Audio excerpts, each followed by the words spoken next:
Buonasera, sono il custode e cenare può essere in pis do comune e Scannasciumma. Ecco, io ho già visto un video ciprosin che è pure Killer Cavaliere, allora pure io ho voluto intervenire con il mio filmino sempre per questione rebot e l'ultima e l'anno.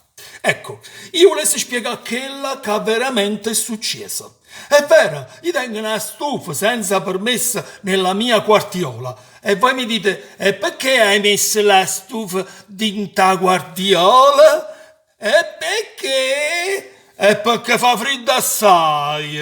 Ecco, tutto quando sanno, quando a ciuma comincia a vernato fritto ti piglia partennere i pier, si fanno fritto come un ghiaccio dentro al freezer. E allora ecco, visto che i termosifoni comuni sono fritto come o genere la notte di Natale, mi sono accattata una stufarella, piccerella, che manca severa. Ecco, ma mo tornando al discorso su quello che è successo. Ecco, quattro guaglioni hanno buttato un trick track dentro la finestra che io avevo appena raputo per far cagnare quello poche aree dentro a quella piccola guardiola. Uè, guagliù, che state facendo? L'ha già luccato.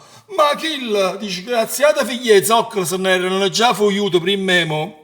La guardiola petramente si è appicciata e allora ha già telefonato a Ambrezza e i vigili del fuoco che per fortuna hanno studiato l'incendio.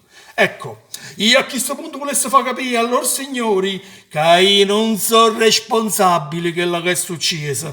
E passa pure che mi chiamate Gennarino ecco, ma va pare che una stufarella faceva tutto sti cazzo e danno. E scusate la parola sporca, ma quando ci vo, ci vo. Ecco.